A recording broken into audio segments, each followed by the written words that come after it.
ഉൽപ്പത്തി 7-ാം അധ്യായം.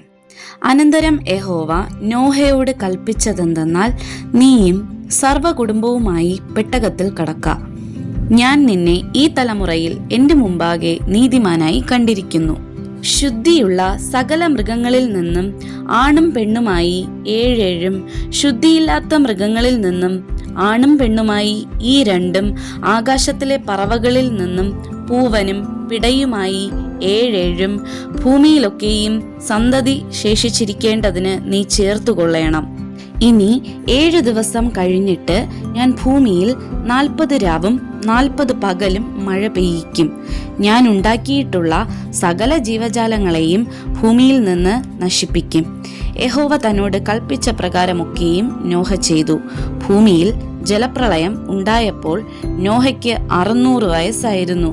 നോഹയും പുത്രന്മാരും അവന്റെ ഭാര്യയും പുത്രന്മാരുടെ ഭാര്യമാരും ജലപ്രളയം നിമിത്തം പെട്ടകത്തിൽ കടന്നു.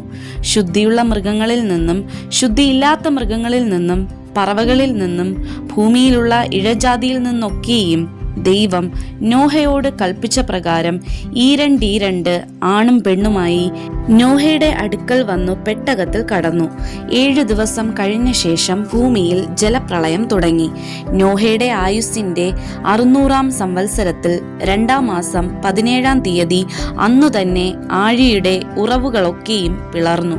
ആകാശത്തിന്റെ കിളിവാതിലുകളും തുറന്നു.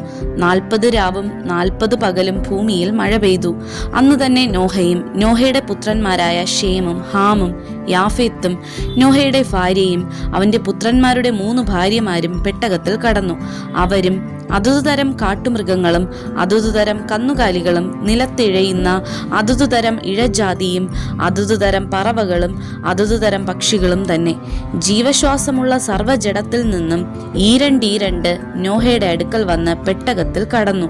ദൈവം അവനോട് കൽപ്പിച്ചതുപോലെ അകത്തു കടന്നവ സർവ്വജഡത്തിൽ നിന്നും ആണും പെണ്ണുമായി കടന്നു.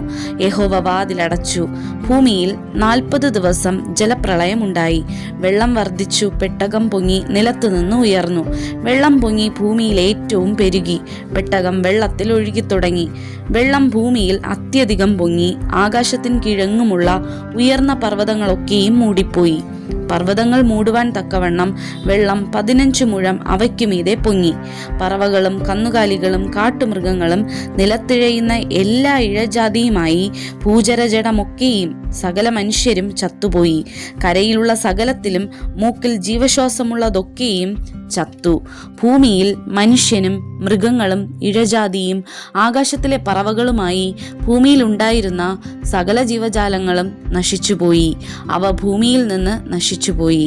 നോഹയും അവനോടുകൂടെ പെട്ടകത്തിൽ ഉണ്ടായിരുന്നവരും മാത്രം ശേഷിച്ചു. വെള്ളം ഭൂമിയിൽ 150 ദിവസം പൊങ്ങിക്കൊണ്ടിരുന്നു.